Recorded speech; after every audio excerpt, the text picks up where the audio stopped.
What is the stupidest thing you have ever heard out of someone's mouth? My brother-in-law plastered baby oil all over his body and sat out in the sun for 2 hours. I told him he was going to get skin cancer. His response: I don't believe in skin cancer. This is the guy who refuses to have a microwave in his house because they are bad for you. I worked at a bagel shop and I had a customer come in with a complaint one day after buying some Nestle chocolate milk from us. So here is how the story goes. We had a guy come in and accuse us of selling and charging him for 2 bottles worth of chocolate milk inside of 1 bottle when he only wanted 1 serving. I guess he thought it was a super large or something. We only have 1 size. And it isn't that big. His reasoning for thinking that. On the bottle of chocolate milk it says that a thoughtful serving is half the bottle. So he thought 1 bottle 2 bottles of chocolate milk and he only wanted 1. I had to explain to this guy that a thoughtful portion was just a recommendation by Nestle, that he only drink half the bottle because it's healthier. And it's not that there are 2 chocolate milk bottles in the 1 bottle he bought. Then he told us we should be less confusing. And then I had to explain to him that we do not own Nestle and do not have a chocolate milk factory in the back of the shop where we make and produce the chocolate milk. Then he said he no longer wanted it because he is hearing now that it is not fresh, so he tried to get a refund on a half-drunk chocolate milk, and I had to explain to him that no, we cannot do that, and then he left in a huff. I know it sounds unbelievable, but it really is true. People this stupid exist in our world as members of society. Use a specific. I'm from New Mexico. In high school, I was talking with a group of people in my history class about where we were from. When I mentioned I was born and raised in NM, one of the girls, she was from Cali I believe, got really excited and asked if she could see my green card. She had never seen one before, but she was positive that people in this state are given a birth certificate along with a green card. Because of the Mexico part, I had to explain that we didn't get green cards because New Mexico is a state and not part of Mexico. My buddy's wife is from ABQ. When she first moved up here and was still using her New Mexico ID, the amount of time she got refused when trying to buy alcohol or cigarettes because, sorry, we need to see a valid American ID, was ducking astonishing, especially because this happened in Colorado, and you'd assume people would know which state is directly to the south of us. At an old job we had balloons in the office left over from a kid's birthday party in the restaurant. A server comes in and says, "Oh, balloons." She then picked a balloon up of the ground, opened it, inhaled the air, and said hello all excitedly. She then goes, "Oh, why didn't it work?" Her face when I explained to her that wasn't helium she had just breathed in, but some dad's breath that had been in the balloon for hours, was priceless. On a tour bus in Italy, tourist kept asking to see Pinocchio's grave. Tour guide explained he wasn't a real boy. Tourist again said, "But where is he buried?" He just wasn't understanding. Edit: we were in Florence and the guide was sharing stories about Carlo Collodi, Pinocchio's creator. She later shared other hilarious stories about things tourists asked about. Tampons have asbestos in them to make you bleed more, so you need to buy more of them. From a girl at a bar, roughly 2003-2004. I just laughed and said, "Where'd you hear that?" On the internet, as this was the era of chain MLs and non-facts floating around online. Not surprisingly, yes, she did read it online. I'm partially deaf. I've been partially deaf since I was 3 years old, and I've been slowly but surely getting more deaf. I had a manager tell me I needed to work harder to get over my hearing loss. There was genuinely no concept of hearing loss being permanent in some cases, and no amount of working harder would get rid of it. It's not the stupidest, but it's the most recent ones to mind. I'm a vet and was giving discharge instructions a dog after a neuter. Owner after dog neuter, so where are his stitches? Me, between his legs. Him, his front legs or back legs? Me, his back legs. Where do you keep your testicles, sir? I answer the phone's intrige calls at a vet hospital. Had a lady call panicking because she was sure her dog's heart had exploded after he ran into a stake in the ground and hit his chest and yelped.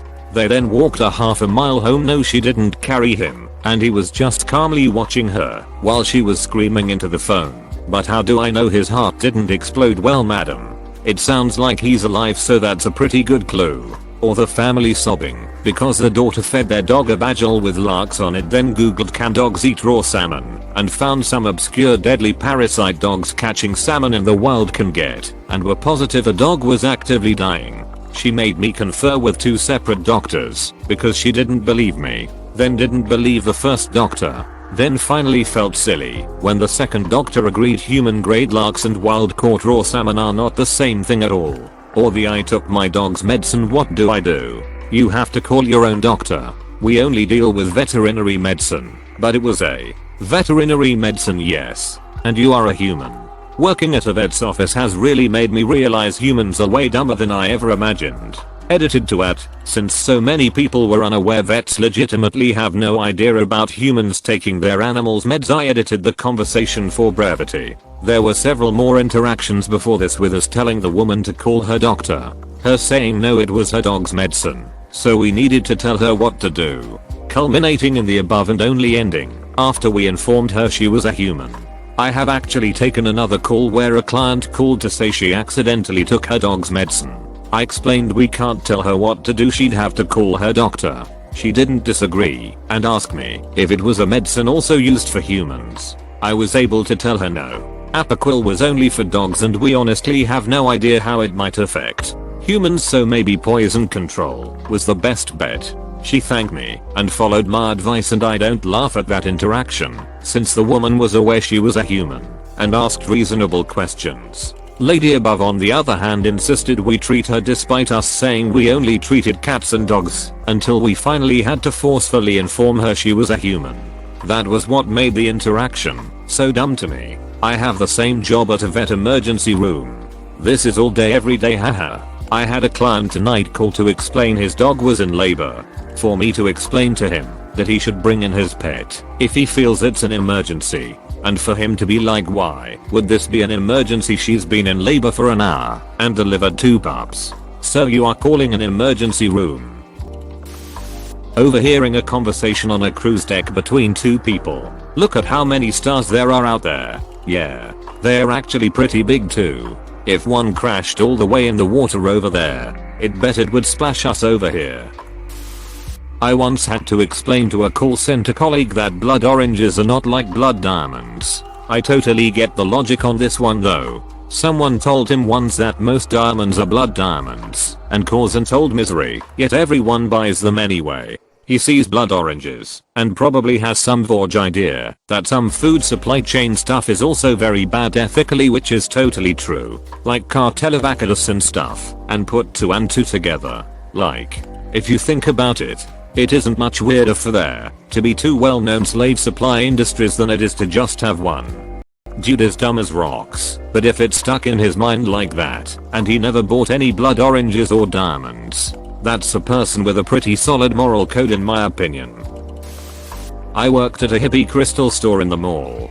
These girls come up and are looking at our amethyst cathedral's big pretty chunks of amethyst. One reached out to touch it, and her friend immediately held her back and pulled her away, yelling, "Don't touch that. It's amethyst. Being around it gives you asthma."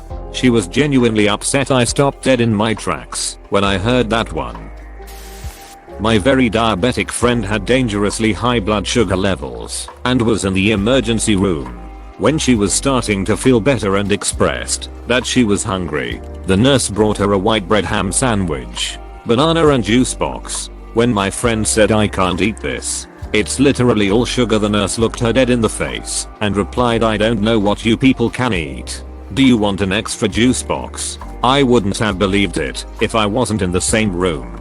Eater to answer some common questions. The term "you people" was in reference to people with diabetes when the nurse said it. I don't think she was an orderly. I saw her placing fourths on other patients, and correct me if I'm wrong, but the pokey finder vein part is usually left up to the medical professionals. I understand the emergency room doesn't have a magical stock of food for every diet type, but I'm surprised she didn't just tell us that instead of handing a type 1 diabetic a box full of sugar and then offering extra sugar when she was told the patient couldn't eat that. The nurse didn't go near my friend's chart at any point. I was by her side the whole time she was there, although we did clearly tell her that my friend was diabetic. If my friend was someone elderly or without full understanding, she could have just chowed down and made herself much sicker. That's the problem. Nursing aside, I don't think I'm wrong to assume that most adults, medical professionals or not, understand that diabetes means don't eat sugar.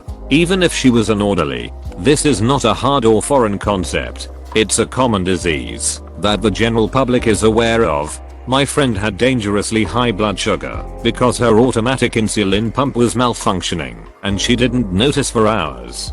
Through most of this time she was asleep.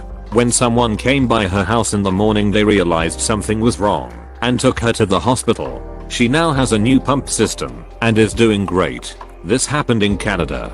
For what it's worth, this is the same hospital that misplaced my father's body some years earlier when he died in an ambulance en route to them. But that's a story for another day. Either way, I wouldn't call them the most competent, just the closest to us. I was in a Warby Parker one day and there was a married couple being waited on ahead of me. I'd guess they were both maybe 50. The sales guy was showing them a pair of transition lenses and the man just could not understand them. The sales guy tried to explain them. His wife tried to explain them. He just kept replying, "But I don't understand how they give you night vision." They brought him outside to show him how their lenses darken in sunlight, so you don't need a separate pair of sunglasses, and he was like, "Oh, okay, I get it now. But how does the night vision work?" After 20 minutes or so they gave up trying to explain to him that the glasses do not give you night vision. I work at a place that has alligator snapping turtles. I've been asked, on two separate occasions, by adults, how snapping turtles and alligators make babies. My dad told me once that the Catholics killed Jesus. He also believes that the stars are a government conspiracy because he can't see them move. I was working midnights back in the 80s. It was almost dawn and a few of us were hanging out in the parking lot. Venus was blazing away in the pre-dawn sky. I pointed it out to my co-workers and how it was easy to find in the sky, its positioning in relation to the sun, when I got interrupted by one of the guys standing there. He was pretty adamant that the sun revolved around the earth. One time I had to train a girl at my work. I'm a cashier. At our store we sell cigarettes, but every time you ring one through, it asks for the person's age. Often if the person is very clearly over 25, we don't ask for ID and just put a random age in there that is above 25. I told her I put January 1st, 1950. She then turns to me and says so I could put in January 1st, 2020. I looked at her and I'm like, no, are you kidding? And once I realized she was not kidding, she tried to argue with me. I tried to explain to her how they literally wouldn't even be a year old as this was last year while it was still 2020, and she got very confused. Common sense isn't so common, I guess. Thanks for watching. Consider subscribing for more videos.